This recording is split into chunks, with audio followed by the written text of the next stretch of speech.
Long, long ago, the earth and the sky were mixed, and the universe looked just like a very big egg. In this egg slept a giant called Pangu. Pangu had slept there for more than 18,000 years. When he awoke, he felt extremely uncomfortable inside the dark and stuffy egg. He swung a big axe at the eggshell, and with a deafening rumble, the shell was split into two. The soft and pure white pieces of the shell rose slowly and turned into the sky. The turbid and pitch-black remains sank gradually and became the earth. Afraid that the earth and the sky would join together once more, Pangu stood on the earth like a pillar that propped up the sky. He stood there for more than 18,000 years and finally fell to the ground, exhausted. After his death, his limbs turned into mountains, his blood into rivers, his eyes into the moon and sun, and his skin and hair into the trees, flowers, grass, birds, animals, fish, and insects. One day, a beautiful and kind goddess called NnüüWā came down to this vast land. She was drunk with delight in this world where birds sang and flowers gave forth their fragrance. However, she felt that this beautiful world still lacked something. It needed mankind or other beings just like her.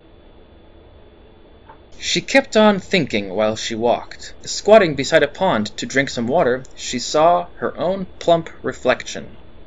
She felt very happy. She grabbed a handful of earth and, using her own figure as a model, she molded a little doll.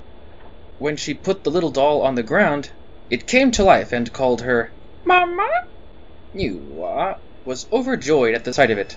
She kept on molding little dolls with the dirt. She molded day and night until her fingers hurt. However, the dolls she created were still too few for the vast land. A bright idea hit her. She snatched a length of vine, dipped it into the mire, and then splashed mud onto the ground. The mud splashes all became small people. Wild with joy, NnüüWā was eager to create more mankind. Splashing the mud, she ran across the mountains, rivers, and plains. Soon, mankind appeared all over the world. From then on, people existed on this wonderful world. They worked with their hands and led a peaceful life. One day, unexpectedly, winds rose and clouds whirled. Thunder and lightning filled the sky. A flame swept across the forest, and birds and beasts fled in panic. Shortly afterward, with a deafening sound, half of the sky collapsed, and heavy rains pelted down. The god of water, called Gong Gong, and the god of fire, called Zhurong, were raging in battle for control of the earth. Gong Gong could be seen falling from the heavenly river, and Zhurong was chasing after him. Immediately, the waters of the heavenly river poured down where Gong Gong fell. The earth was split open by the collapse of the sky. Water gushed out endlessly from the crevices. The land would be flooded in a moment. When NüüWā saw her children about to be drowned by the flood, she wept bitterly. In order to save mankind, she lifted a huge stone and jumped up into the hole where the flood was entering. The flood would not be stopped. Both NüüWā and the stone were carried down by the torrent.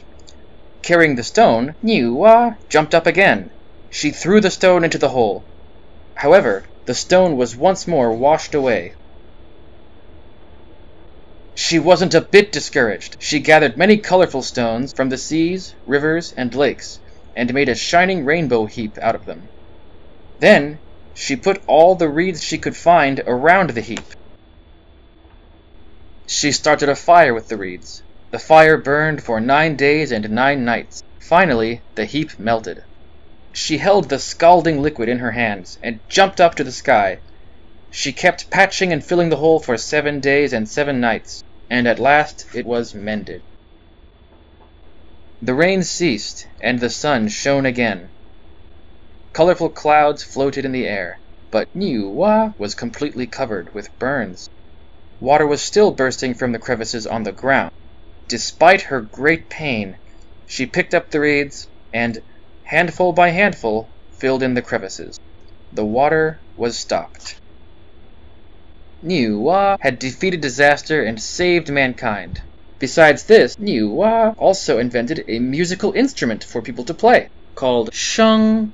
It was made of 13 bamboo pipes stuck on a gourd. Then came a peaceful and happy golden age for mankind. When the people wanted to thank NÜWA, their mother, she was already riding to the heavens in a thundercart drawn by a flying dragon. It is said that NÜWA remained there forever. She never boasted of her deeds, and the people on earth never forgot her.